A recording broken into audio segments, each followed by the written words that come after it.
Okay, we're fully recording. Hello, everyone. Thank This you. is Carol Sankar. I am so excited to have with us today Miss Lauren A. Cohen, and I'm going to welcome her to the Confidence Factor for Women in Leadership. As I've been telling you guys, these conversations are completely honest and true conversations with a group of successful women that I've been personally identifying in some way, shape, or form. They don't know I'm watching them, but I'm watching them more closely than they think. And these are the conversations yes, I've watched you. And so these are the conversations I wish I had when I was coming into leadership. These are the conversations I believe that should be guiding women along this road to be able to become more effective leaders. And so today, as Lauren is rather going to share her story with you, let me just give you a little bit of drip and drab about her actual bio. She is the founder of eWomen Council Incorporated. She's a speaker, a guest lecturer, and has been featured in the Wall Street Journal, NPR, and many others. She's practiced law for over 20 years as a corporate counsel with various companies, a graduate of Osgood, I hope I'm saying that, Osgood Hall Law. Osgood, okay. In Toronto, Canada, which is one of my favorite cities in the world, and is licensed to practice in Canada as well as in the U.S. So thank you, Lauren, for being here with me today.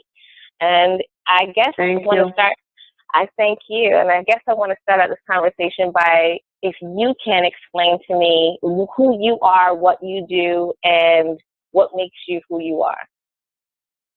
Sure, I'll do my best. Okay. First, I apologize. I don't mean to correct you, but the word women is not in the business name. It's called eCounsel Inc. And the E stands for online. And the council represents the fact that we're a bunch of lawyers. So we are a full-service immigration concierge.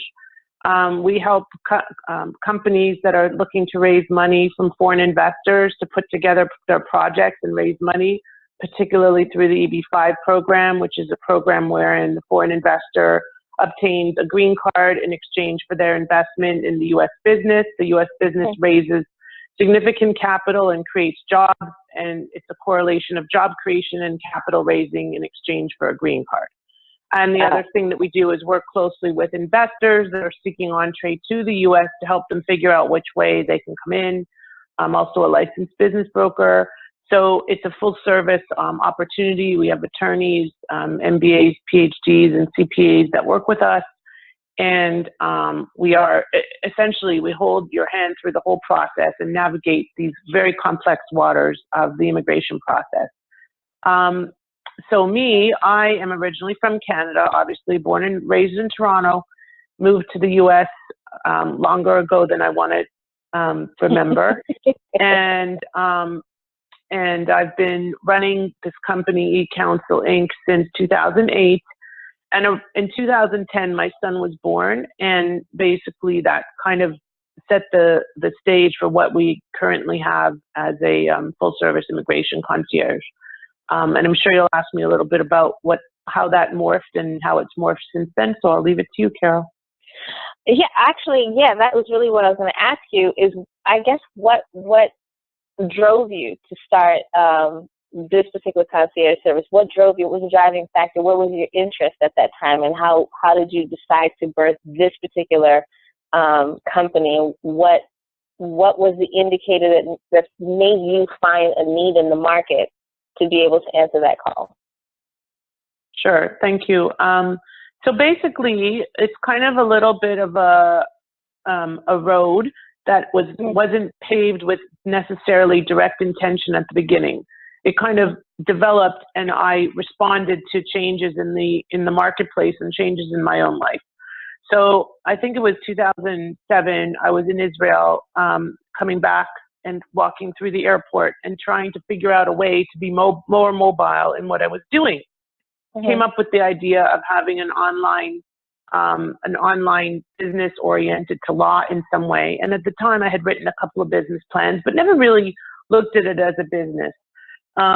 So I knew I wanted to do something online, started this business in 2008, and my son was born in 2010. So here I am, this kind of older mom with this business that was at the time fledgling, not really sure which direction it was taking.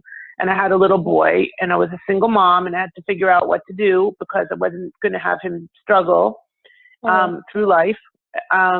And so I kind of put a bunch of pieces together. I was working with a coach at the time.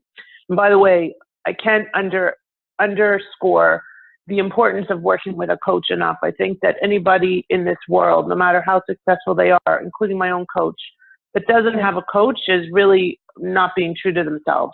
So I had a coach at the time, who was a very process-driven coach, and we sat down. My son was born in November. Around Christmas time, we sat down and we talked about how to put all of the pieces together. So at the time, I was an attorney, I was an immigrant, I had written business plans for many years, and I had an online business. We put it all together and we came up with an online business to support other attorneys, immigration attorneys, and provide a business plan service oriented to immigration visas. That worked well, and then I got literally sucked into this EB-5 world. And EB-5, as I said, is the program where foreign investors get green cards in exchange for an investment in a U.S. business, and the U.S. business creates U.S. jobs. Okay? So I got sucked into that, and that basically changed my life. And I started speaking and participating and being one of the only, probably the only attorney that was a service provider to other attorneys and their clients. And it built from there and built from there. And then around a year and a half ago or 2 years ago, I realized that there are a lot of people providing a similar service to mine, and they're getting approvals and their pricing is much lower than mine. There are a lot of cookie cutter documents, but I couldn't compete because I have attorneys working with me that are my EB-5 director is an attorney, I'm an attorney, we have multiple attorneys and other very high level service providers. But at the end of the day, the client only really cared about the price. So I was like, okay, if I'm either going to compete and drop the quality, or I'm going to find a new way to model myself and promote myself to the world. We still focused on business plans, but it kind of developed because of my experience at managing multiple components of these complex projects, the complex immigration process from the investor side. I redefined my brand and redeveloped myself as an immigration concierge. And so that's what's been happening. It kind of has happened since around second quarter 2016. And now it's going strong, and we have a lot of changes coming up in our industry, probably in September, depending on what happens, if anything happens based on an election coming. But it's an interesting industry. I love what I do because I'm helping other people achieve the American dream, and I'm helping them achieve it in a way that I know they're going to be successful and they're going to be well prepared for all of the eventualities, or as many eventualities as I can help them prepare for. Actually, you said three things that I happen to absolutely love. Like I put a whole bunch of stars around them, right? And it wasn't supposed to come up, but since it's here, we're good. I'm happy. Okay. You said you were a single mother. You said that you're an immigrant. And you said that your prices were higher, and you were trying to find a way to kind of look at the competition who had already had lower pricing, and you're trying to figure out, should I dominate or should I compete? Now, let me just take the first factor for a second. I often, and I'm not a single mother, but I often run into a lot of women who are mothers, and just mothers in general. And I praise all women who are queens to children, period. And I'm like you, I'm a mother of a young boy. And sometimes when I connect with women leaders who are mothers, they use that as an excuse to not move forward. So I don't know if you noticed, everything you said after that was because it was a pinnacle in your life between 2008 and 2010 when your son was born. And then in 2010 you pivoted because now you have this beautiful boy that you're going to raise, and you said you were not going to allow him to suffer. That was your exact words. So with that in mind, what do you think?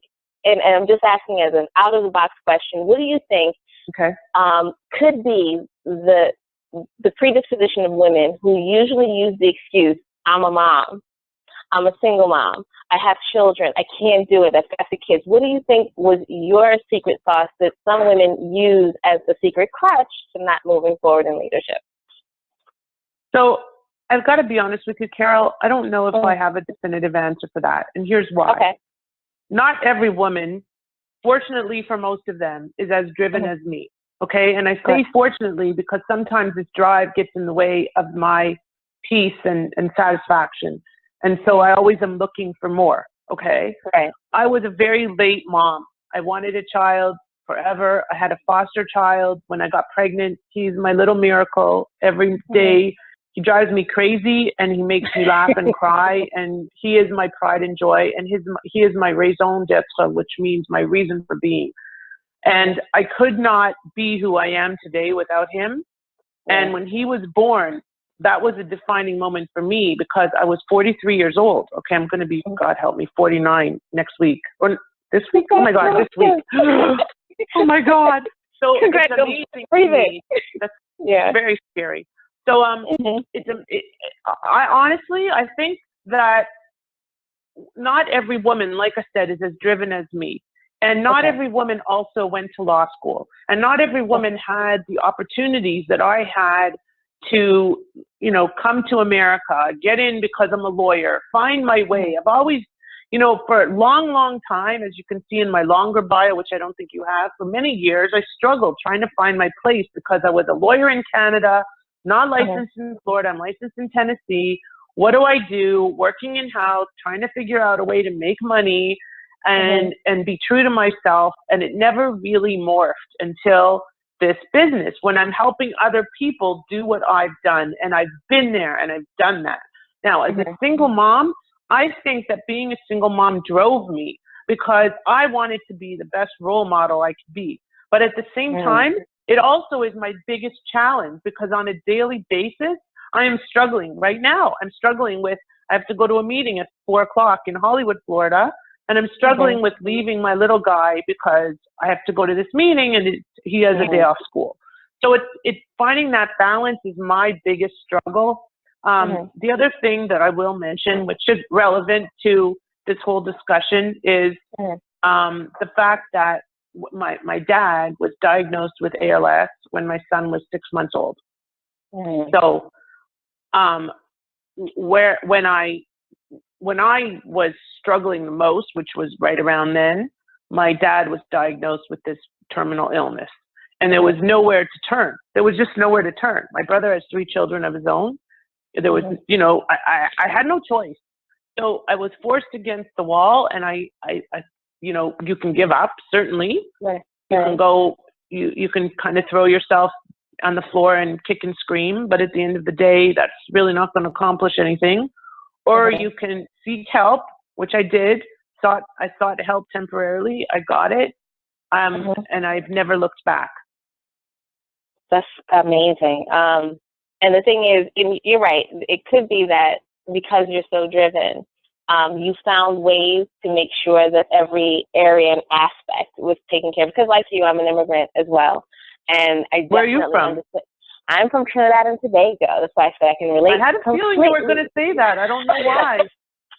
The last name normally kind of sometimes gives it away. But yes, I am from Trinidad and Tobago. So that's why I could relate to Toronto so much, because that's a place where most of my family lives, right in Mississauga. So if I'm not here, I come straight up the road. And I'm used to, you know, my Caravana and all that other great stuff. And I think I was going to say Caravana. Yeah. Of course. Couldn't do anything different. And I think that being an immigrant also has its perks and its drawbacks. I always say that one of the issues in these conversations is when I do identify that, I think people have to understand that most immigrants, especially in my situation, I don't want to go back. So, you know, I like this kind of lifestyle I live, and I don't want to go back. So I think that the drive comes from where you've come from, and the fact that you may not want to go back, or the fact that you're trying to infuse yourself into a new culture that will allow you to be who you want to be. But one of the things that I think that is amazing about your story, and something that I wrote an article, and it's not published yet, hopefully by the time this interview is released, it will be. But I talk about very, very specifically that women in any business or women in leadership should never compete. They should always dominate. Because you talked about the fact that you saw the competition playing small. You could have gone that way, honestly, and just priced yourself lower just to be able to be the cookie cutter that everybody else is being. But you decided to say, okay, I'm not going to do it that way. I'm going to rebrand. I'm going to adhere to market, and I'm not going to call myself just a lawyer or just a service. I'm going to be a concierge to the industry that I want. My question to you would be, what do you think defines why you decided not to compete, not to get involved? I don't want to be average. I don't want to be average. I don't want to be the volume business. Okay, there's many reasons, Carol. First, I don't want a huge staff. I don't want to have a mega, like, multinational company. I want to have a company that's known as the expert, the top in the industry, the premier service provider of this service, the one that is known that if you go to Lauren, you may pay a little bit more, but you're going to get the results that you need. I don't want to have a cookie cutter. You know, we work with some of them and use them sometimes. We subcontract some work and have, you know, some first drafts or outlines of documents done. And we take them and we take them apart and we put them back together. Basically, all it is like it's cookie cutter. It's a very, very rough draft that allows us to start our work. And our work is to make that document something. Like, we had a client come to us last week. They brought us a document that had been drafted by one of these competitors. And they said, we're on an RFE. That's like an appeal. It's a request for evidence. Can you fix this? We looked at this document, which this very well-respected competitor had done, and we couldn't even read it. It was not even legible. I mean, I don't even understand how this could get by. Like, it was just shocking to me. And it's almost like being a lawyer. You know, there's all kinds of online legal documents, and when you pull them off, clients think, oh, look, I can save all this money on a lawyer by just copying and pasting and, you know, editing in my name and cut and paste. It doesn't work, because the problem is that when you do that, you are taking somebody else's work, and the result is going to reflect whatever it is that you're doing. And it's a problem because people don't realize that cheap and cheerful is just that. And it's not to say that it's always that way, but what it is to say is that it's that way enough that it makes what we do that much more important. So we can take that cookie cutter, whatever it is, and turn it into something that makes sense. The other thing that often happens is with these cookie cutter volume producers is that the right hand and the left hand aren't going together. In these EB5 cases, as you probably know, like building a hotel, for example, is a common EB5 model, just for your listeners to understand. In building a hotel, to raise money from foreign investors, you have multiple components. You have an immigration attorney, a securities attorney, an economist, a business plan writer, a CPA, and a market study developer and designer, and an appraisal. Okay? If you don't have a single source person looking at all of those documents and making sure the I's are dotted and T's are crossed, you're going to end up submitting documents that don't match, and you're going to get a denial. And that's what's been happening. So what I realized was there was a need in the market that wasn't being met, and that need was for somebody like me that can take those things and put them together as a cohesive whole. The one person that holds everybody else accountable, and the one person that's accountable to the client. So when the client says to me, how come you missed this, or how come you missed that, I can say, okay, let's look after it. Who missed it? Let me get it all looked after, and then 2 days later, they have what they need. So that's the answer, I guess, in a roundabout way. No, it is. No, but where I think this is like super fascinating, and you're going to make me sweat in a second, is that you focus on quality instead of quantity. And so when you have the volume-based businesses, volume-based services, what they end up doing is they are pressing copy, paste, print on the same document for everybody. So for one size fit all, you bought a cheaper service, and that's what you're going to get. It's almost like how there's a hairdresser near me. I'm very big on my hair, Lauren. It's like a big thing for me, okay? So it's a huge issue. So I have the woman I go to if I just need a quick fix for $25. everybody comes out with the same style. And then I have my stylist, and I'm willing to pay the price. But if, let's say I'm in a hurry, just like you said, you subcontract, I subcontract. And sometimes I don't have because she's an hour away. I don't have an hour to travel, an hour to sit, I don't have 3 hours. So if I got 25 minutes, I can go up the street. That doesn't mean I get the best service. It just means I get what I pay for, as opposed to going to get what I love and get what I pay for. And I know it's a quality product, and I come out with products to be able to maintain my skin, my hair, the whole 9 yards. I love the fact that you are focusing on quality and not quantity, because I pound this in women's heads every day, that the more we focus on quality, the less we have to be worried about quantifying the results. And here's what happens. You run bigger businesses in not necessarily in volume, you run it in magnitude, where people know when they call Lauren, they know that they're calling a quality service-based provider, as opposed to calling, 1-800-lawyer, right. where they super print documents all day. They know, you know the difference, and you have to be willing to get into a space of leadership that you are providing quality, and quality never goes on sale. It always comes at a premium. I'll be honest, I don't think there's any difference between a pair of shoes from Payless versus a pair of shoes from Louboutin. They both hurt. They're super painful, but one is quality. And I love the fact that you're providing a quality service that I think serves a niche part of the market that does not necessarily get represented. And that will lead me to my next question. How do you feel as a woman in a highly, I wouldn't say underrepresented industry, but an industry that doesn't likely have as many women in it within the confines of being a concierge, especially in immigration? I don't know many women attorneys in this industry. So how do you feel as being one of a few of the quality women leaders in the industry? I mean, I feel good about it. I think that it gives me an opportunity to have a conversation that other people might not be having. At the same time, there's an old boys network in this industry that I'm just not going to break into, and that's okay, because those are not the clients that I want. I want the clients that are forward thinkers and that are interested in working with the top quality producer, notwithstanding whether it's a man or a woman. I don't really care. I just want them to work with me because they trust me.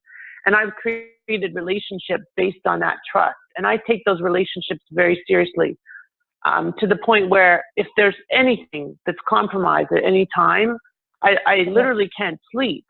And I won't, because I need to fix it. It needs to get fixed. And I don't know that men fully appreciate that. I think other women do, even though they're definitely harder clients. They do appreciate that quality, that multitasker, that ability to get things done, that relentlessness. There are some people, like this woman this morning at the spinning class that I mentioned to you earlier, the spin instructor, who is like just loud and aggressive and rude and mean, and I don't really understand that. And it's not that I'm not loud and aggressive. I try not to be rude and mean. And if I was a man, none of those adjectives would apply. So it's it's an interesting dynamic. So I kind of accept if people want to include me at a conference, if people want to include me on a dinner, if people want to include me on an event, then great, I'm happy to participate. And if they don't, then there's a reason that they don't, and they don't deserve my attendance. Love it. So true. Do you consistently still face any roadblocks in the industry, or just as being in leadership in general? Is there any roadblocks that you're still facing that you believe that at some point we'll address it, but do you believe that there's still roadblocks that you're fighting to get through in order for you to be able to earn your position in the space? Are you saying roadblocks because of being a woman, or roadblocks in general? I'll say roadblocks in general, because I don't think being a woman is part of the roadblock process. Okay. Yes, there are definitely roadblocks. One big roadblock for me is still the pricing, because notwithstanding the fact that I've redefined myself, and I've reinvented our model and our brand, the fact of the matter is that people are still very price sensitive, especially in today's society. It's like, well, what can I get? How can I get the best price? the cheapest out there. So it's still hard to prove the value of quality. And that roadblock is something that I think is always going to be an uphill battle, because those that don't appreciate quality are not going to appreciate quality until they get it, until they're challenged, until their quality, their compromise on quality has a negative impact on them. So I would think that that's a roadblock. Another roadblock is that there's a lot of cliques and relationships in this industry that are hard to break through. Long-time relationships, that old boys network, the drinking club, that kind of thing. And that's not about men. It's just about, you know, I'm not that person. I'm just not. So, and another fact that definitely has an impact is travel. In my industry, there's a need to travel overseas a lot.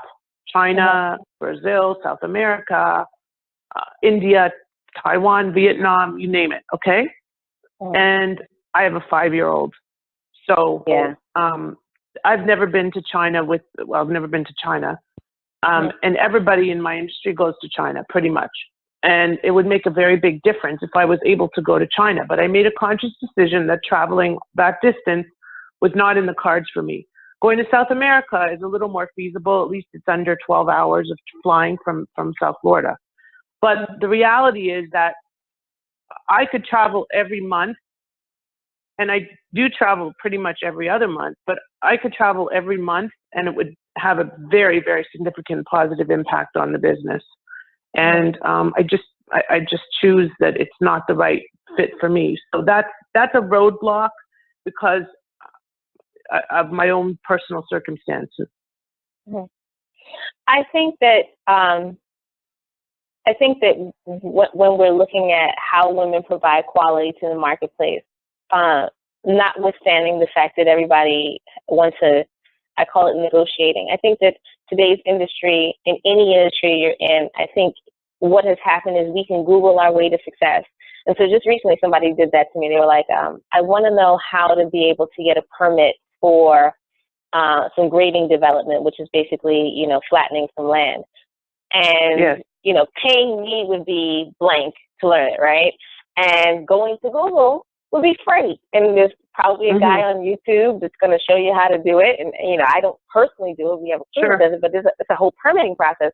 And so people have this assumption these days that we can negate going to the expert by going to Google or going to YouTube. And then something, and just in piggybacking on something you said in the beginning of this conversation, it is imperative that you have a coach, because what ends up happening is you're trying to Google your way to the cheapest price, and being cheap is very expensive because you will Google and Google and Google or ask the lowest price person to help you to be able to do something, and those mistakes add up. And eventually you will try to do it for free or for very low cost, and instead of getting a premium product or a premium service provider, you'll end up going and paying a heavier cost in failure and in time. And this particular person that I'm referencing, you wouldn't believe he asked me this question maybe about 3 or 4 months ago, but this is not the first time he's asked it. He's asked it years ago. So he spent his time not wanting to invest in our company, but trying to Google his way through, and it's not happened for him. So as he's wasting his time, we're on building number 6 or 7, and he's on building number 0.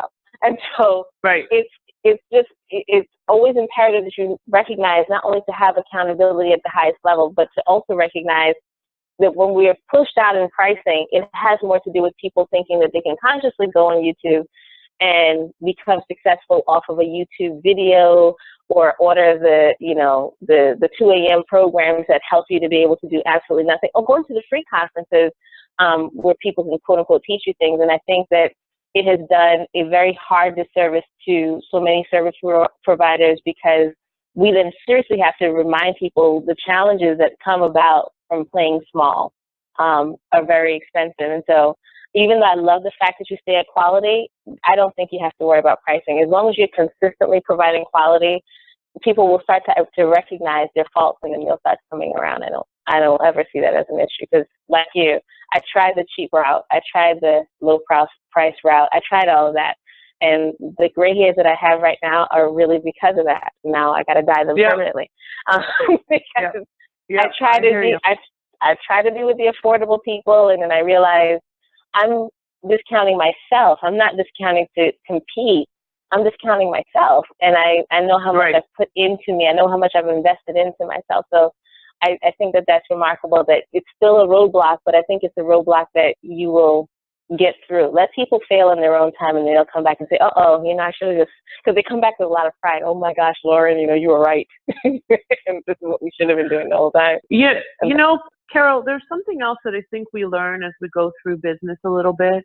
And I'm still not 100% there, but here's what we learn, okay? Everybody's going to make mistakes, even me. And there's going to be mistakes made by my team. What I used to do was, well, let's say that somebody came to me and said, look at this, look what you've done. You haven't done this, this, this, and this. And I'd be like, oh my God. And I would like freak out, and I would like, I would almost hyperventilate, and I would, like I said, I wouldn't sleep at night, and I still don't sleep at night. But I would I couldn't deal with the fact that something might have happened and the client wasn't 1,000% happy. Okay. We just had a client last week.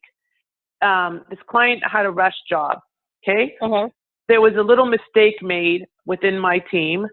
Not really a mistake, but it was just a timing thing where they overlooked something that was needed after the fact.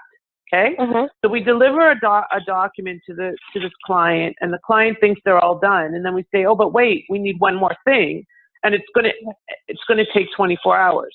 Turns out the one more thing needed us to change the original document. So I was like, oh my God, how could this happen? But I said, I managed, it's a matter of managing client expectations differently. And I said, look, client, all we want to do is make this right for you. And here's what we need to do to make that happen. And here's why, and give us 24 hours. And they were at first kind of like, oh my God, we don't have 24 hours. And I'm like, it's 24 hours. Like, let's, instead of like freaking out, I was kind of like, Lauren, relax. It's 24 hours. It's a Thursday. They're not going to be submitting this thing on a Friday. Like, let's just get it done right. So again, I guess that comes back to the quality versus quantity, because everybody is always in a rush. But sometimes it's going to be an extra day, and that extra day can buy the quality that's going to get the client to the end result that they want. And at the end of the day, the client was thrilled because we got everything done within 24 hours.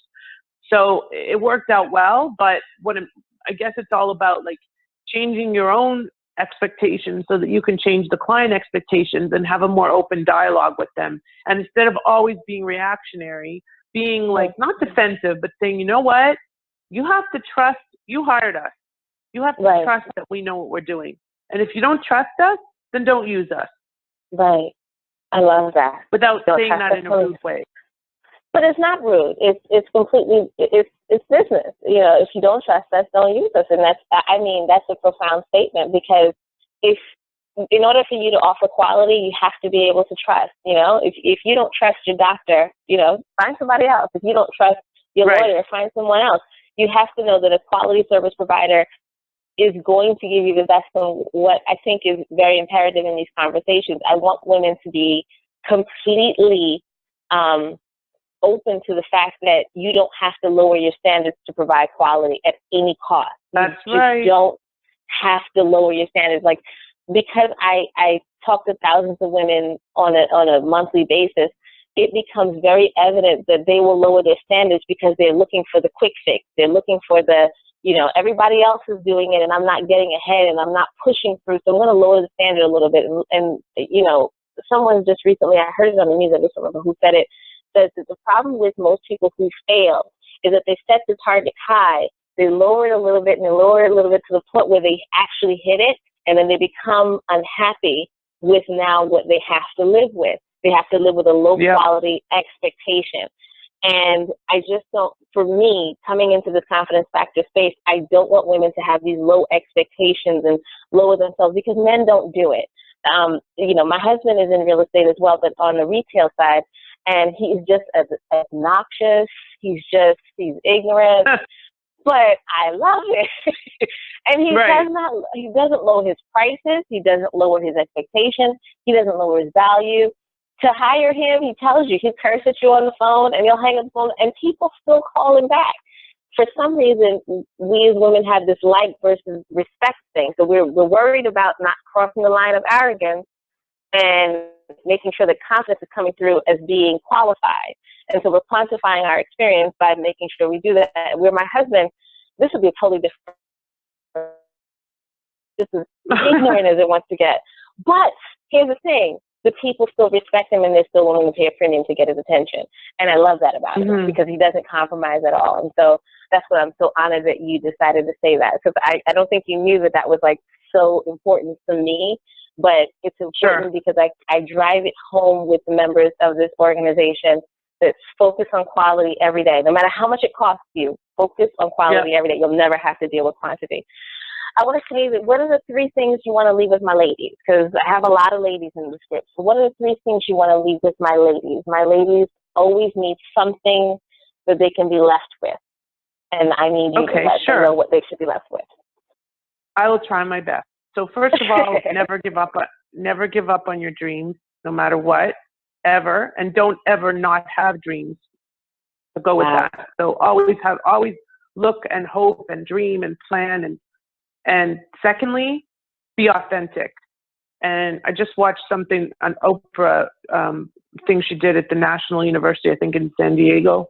And she was talking about being authentic and letting go of bad, negative thoughts, letting go of things. And once you let go of things, things happen. So maybe that would be my 3rd message. I switched around. So be authentic would be my 2nd message. Always be true to who you are and be truthful in representing who you are to other people. I think there are a lot of women, more so than anybody, because we're the only ones, I believe, that really think this way. And they show themselves as one person, or they present as one person, but really they're another person. The ones that are like the sweet networking gurus that come in and they're so kind and sweet and warm and loving, and yet kind of like there's really this other side to them. I wish I had another side because it would probably help me in networking, but I just can't put on that, I'm me and I'm always me. Right. And they used to call me the stern Canadian way back when. My old boss used to call me the stern Canadian. And stern, I think, meant authentic, just because I am who I am.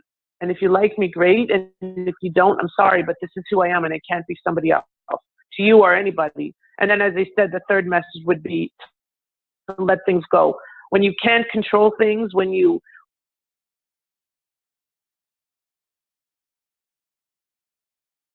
because I had completely given up on the idea of having a child. Completely. I was done. I had a foster. 4 days later, I was pregnant with him.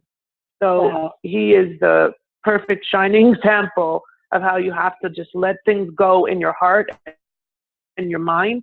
And this is another thing that Oprah taught in that same thing. It's available on YouTube for anybody. You should watch it, Carol. You'd love it.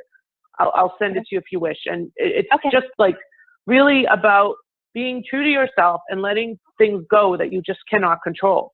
And sometimes when you let them go, the universe brings them to you. Wow. Be authentic. Let it go. I love it. I absolutely love it. Thank you so much. I am so appreciative that you've taken this time with me. I know that it's a nice warm day. It's a holiday for some of us. And I'm just honored that you decided to take this time with me and help me and the ladies and everyone in the Confidence Factor be able to learn from an experienced leader. Like I said, this is not by non-design. This is intentional. And I really love each and every conversation we have in here. So, Lauren, thank you so much for providing me with your time. I expressed it as a gift that will go further than you know. So thank you so much. And I appreciate it. Thank you, Carol. Thank you. I really appreciate being invited. And I'd love to come back another time and speak further. Or any information that you need from me, just feel free to ask at any time. No problem. Thank you so much. Thank you.